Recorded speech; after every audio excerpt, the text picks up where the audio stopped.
All right, sports fans, how's everybody out there doing? William Martin coming at you one more time here on YouTube with another edition of the 300 Pounds of Sports Knowledge Podcast. The final nail in the coffin of the Pac 12 was struck today, in my opinion, when Oregon and Washington both announced their intentions to join the Big Ten. This move comes a week after Colorado made its decision to return to the Big 12, which left the Pac 12 with just 9 members. The beginning of the end for the Conference of Champions came last year when USC and UCLA surprisingly both announced their intentions to go to the Big Ten. This move left the Pac 12 with so much uncertainty as the once powerful conference is crumbling before our very eyes. How did we get here? There's too much instability in collegiate athletics in regards to financial payouts from each conference. And when the schools in other conference see the payouts that, or when the schools in other conferences rather see the payouts that the SEC and Big Ten are respectively giving their members, it is and it will continue to cause problems. The Pac 12 to me never recovered from USC being placed on probation nearly 15 years ago. USC was one of or not one of, it was the one football program in the Pac 12 that had a national following and could warrant being consistently placed in that 3:30 Eastern time slot. That's that key money slot for college football games.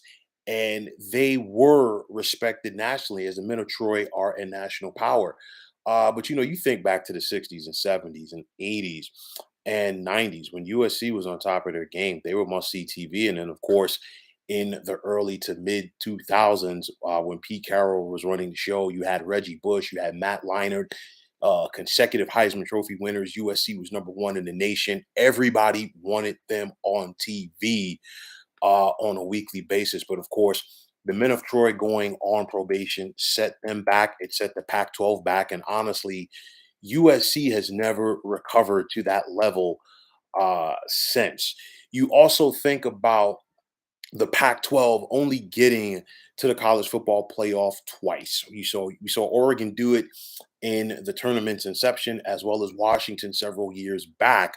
Whereas that the Big Ten and SEC and Big 12 are going to consistently be contending for a spot. And of course, in the case of the SEC, they've had multiple berths in the 14 college football playoff. And obviously, that's going to change because pretty soon we are going to a 12-team format. The Pac 12 struggling in head-to-head meetings in recent years with other Power Five conferences. You look at Utah; they lost consecutive Rose Bowl appearances. Washington got to the Rose Bowl a couple of years ago, and they lost to Ohio State. And then you go back to last year with Utah; they went on the road to Gainesville in the first game of the season to take on a so-so Florida team and lost. We also saw Oregon get the doors blown off by them when they went to Atlanta last year and lost to the defending and soon to be two-time national champion Georgia Bulldogs. But you look at all of that, and to me, aside from all of that, the Pac 12 presidents and administrators over the years being too arrogant and too relaxed about conference realignment and expansion. You go back to when the Big 12 nearly imploded more than a decade ago. The Pac 12 had a chance to add Texas and Oklahoma, and that would have been a game changer, but the Pac 12 simply did not want to do it. They took on Utah and Colorado. They could have had more teams, but they could have had 16 teams, but it just didn't happen. You think about the abysmal Pac 12 network, and that was a recipe for disaster from the beginning. Larry Scott, the then Pac 12 commissioner, tried to make it a exclusive package. A lot of cable and satellite subscribers didn't have it in regards to their basic package. People weren't paying it. And honestly, in the case of DirecTV did not carry it all together. So the Pac 12 lost out on a lot of money there. And the result of that was when George Kliakoff tried to come down the pike here with this streaming deal with Apple TV, all of those school administrators, they remember that. And then on top of that, now is not the time, now is not the climate, if you will, to have an incentive based subscription deal. School presidents, school administrators, they're looking for guaranteed money. And the money was there, but it just wasn't guaranteed for the Pac 12. And that really, helped to speed up this mass exodus that we're seeing right now. The Pac 12 to me waited too long to get a television deal, as the red flag should have gone off last year when USC and UCLA announced their intentions to go to the Big Ten. The Pac 12 should have learned from the Big 12, because if you go back more than 10 years ago, when the Big 12 was on the verge of imploding, they had just lost Texas A&M and Missouri to the SEC, Nebraska to the Big Ten, Colorado to the Pac 12. It was a scenario where, hey, you know what? Dan Beebe, before you knew it, he was gone as Big 12 commissioner. They brought in a new voice. Not only that, they went to work immediately in order to find two more members to keep them afloat. And in the Big 12's eyes, guess what?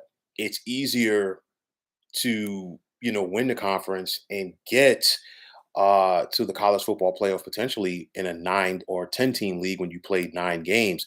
And having 10 was better than not having a conference altogether. The Pac 12 this time last year should have been hard at work to say, you know what, San Diego State, Boise State, Fresno State, SMU, you guys come on board. They should have welcomed them with open arms. You would have had a 14-team league that you would have then been able to sell to the networks to try to get more money. You look at the Big Ten last year. Once they got USC and UCLA on board, I told you then, and of course, I'm not the only one, but guess what?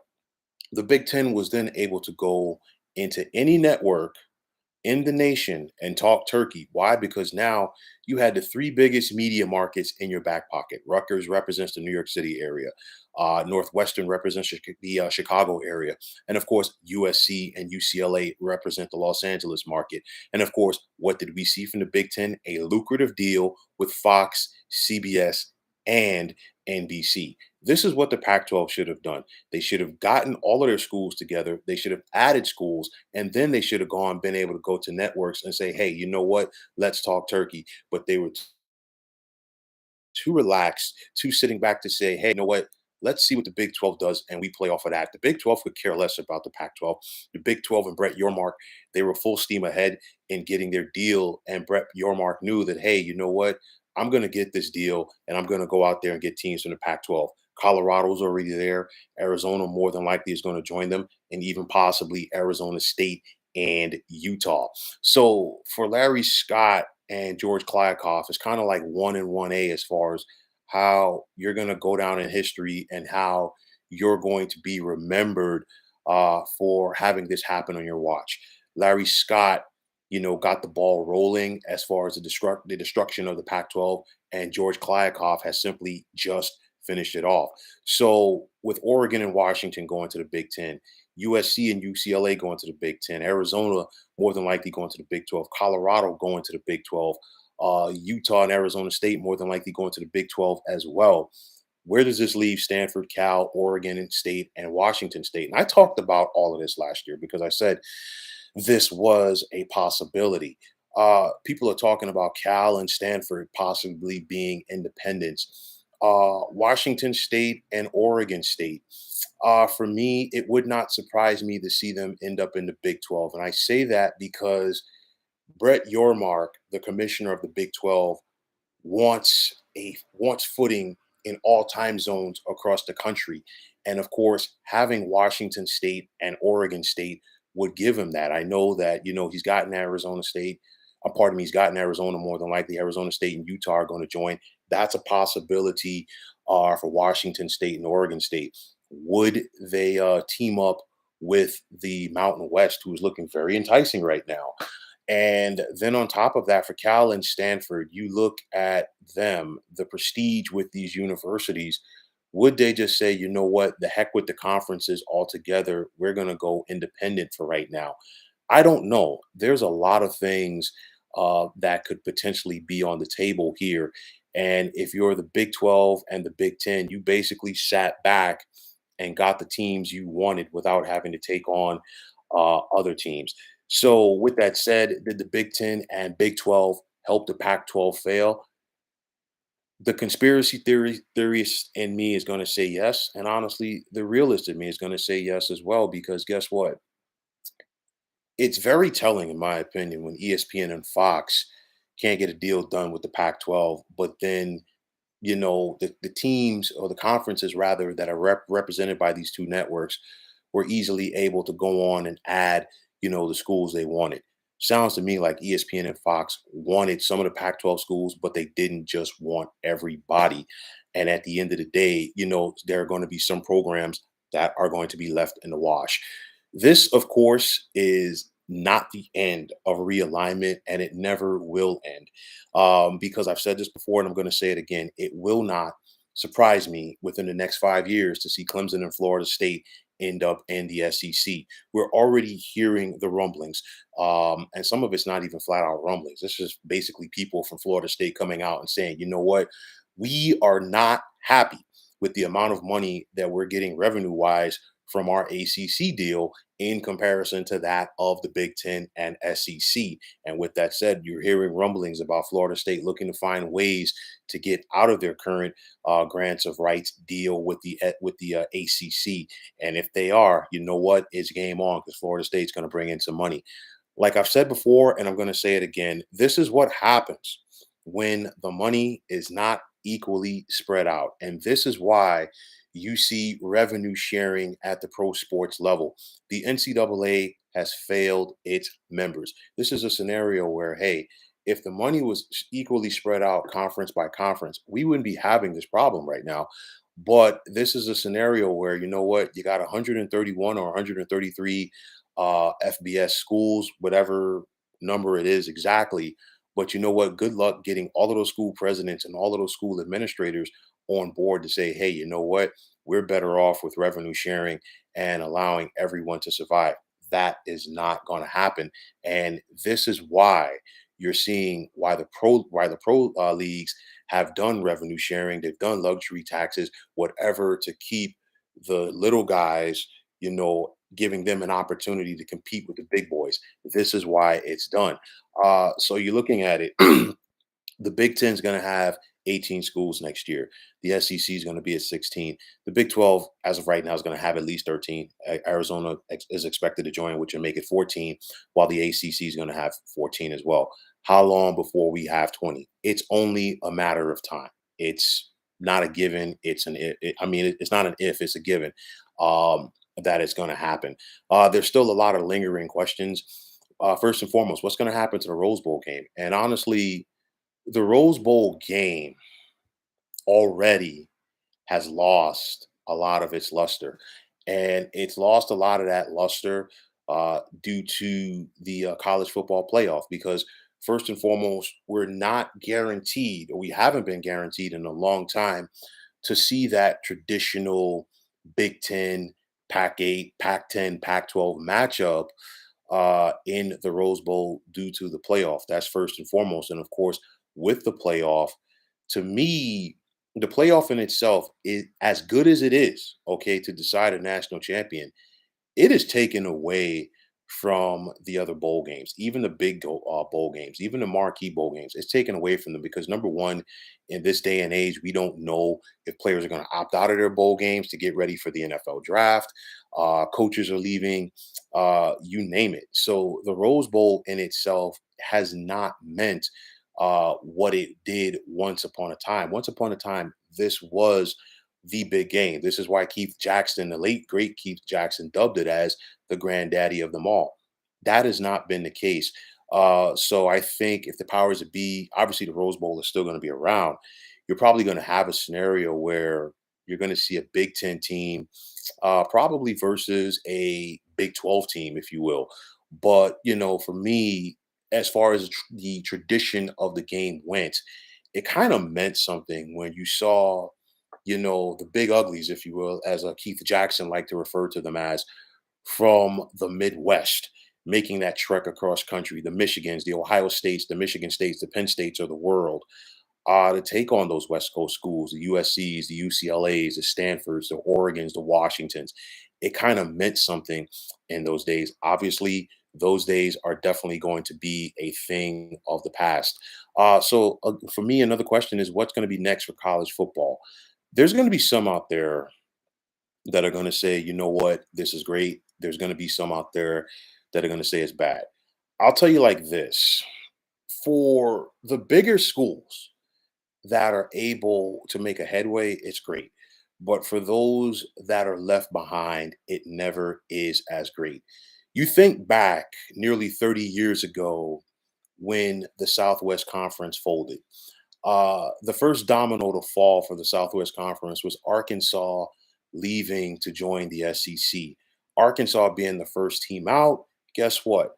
They got themselves taken care of, and now they're in one of the richest conferences in the nation. But you look at TCU, who was a Southwest Conference member. Look how long it took them to get a seat at the table. They had to go through the Mountain West Conference, USA, you name it, in order to get to the Big 12. You look at Houston, you look at how long it took them to get a seat at the table once again after toiling for so many years. Rice has never gotten another seat at the table. You look at the Big East Conference. Some of those schools have done well. You know, Louisville, West Virginia, Rutgers has made out really well in the Big Ten financially. But you know, Connecticut was a Big East school. They're getting lured or wooed rather by the Big 12 again. Would they do it? I'm not sure. But we saw how Connecticut, you know, was a wash of itself in the American Conference. And I'm not talking about football for them because their backbone has been men's and women's basketball. But nonetheless, you know, these are the ramifications, if you will, for some of these schools. And this could happen to Cal, Stanford, uh, Washington State, and Oregon State. But I'll tell you like this: in the case of Cal and Stanford, they do carry with them a little more prestige. No disrespect to the folks in Washington State or Oregon State, but they carry more prestige than those schools. It would not surprise me to see them get a seat at the table in the Big Ten within the next couple of years, even if they just wanted to go the independent route right now. But nonetheless, realignment is going to keep going. And like I said the other night, every round of it, we lose a conference. In the 90s, we lost the Southwest Conference. In the 2010s, we lost the Big East Conference football wise. This time around, it's going to be the Pac 12. And the next time around, it's either going to be the ACC or the Big 12. But I think right now, in my opinion, the Big 12 has leveraged themselves in a better position in comparison to the ACC because guess what? You don't hear any members of the Big 12 conference right now talking about possibly leaving and looking to get out. You hear it from the ACC. Florida State and Clemson are not the only schools down there on Tobacco Road, if you will, that are not happy with the funding. This is going to be a consistent issue. And again, like I said, as long as the money is not equally spread out, this is the problem. The Pac 12, I know it was the Pac 8, the Pac 10 once Arizona and Arizona State joined, and now the Pac 12 once Colorado and Utah joined, represented once upon a time prestige for all sports. You think about not just football, but you think about UCLA's athletic program when it comes to swimming and track. You think about Stanford's athletic program overall, Cal's athletic program, Washington and Oregon, and so many others. Now that's a thing of the past. And of course, of all of the Power Five conferences, the Pac 12 was the last that could brag and say, hey, you know what? We focused on a singular region, was the Pacific time zone. Their want to focus and stay focused on their region also turned out to be their detriment, also turned out to be part of their downfall. And it's very sad that, you know, at this day, you know, we're going to be talking about the Pac 12 as a thing of the past. This was the case for the Big East Conference about 10 years ago as well, you know, when it dissolved, when, you know, the money was too much for, you know, certain like, you know, the Syracuse and Pitt to not go to the ACC and so many others to go to the Big 12 and Big 10, you name it. But nonetheless, you know, obviously we think about that conference as a thing of the past. It's still a good basketball conference, yes, but you know, even though that we have Connecticut and Villanova that have won championships basketball wise out of that conference, it's still not the same without the Pitts, Syracuse's, and Boston colleges of the world. And now the Pac-12 is going to be going by the wayside. It's amazing that something so good for so long took this bad of a turn for the worse. It's a turn for the worse that they're never going to recover from, as the once proud Conference of Champions will soon be a thing of the past. So, folks, that is going to wrap it up. And as always, I want to take this time out to thank you for tuning into the 300 Pounds of Sports Knowledge podcast here on YouTube. I want to take this time out to thank all of you fine folks out there for tuning in. And if you have not already, please feel free to subscribe to this channel. Now, if you're on Twitter, please feel free to follow me at 300 Pounds of Sports. And like I always say, if you follow me, it'll be my pleasure to follow you right back. There's also the sports discussion group on Facebook at the Sports Depot 365. You can check it out. Drop a line to be a part of one of the better sports debating sites going on social media. So, once again, fine folks, my name is William Martin, and I'm signing off. And I'm saying take care and have yourselves a wonderful day.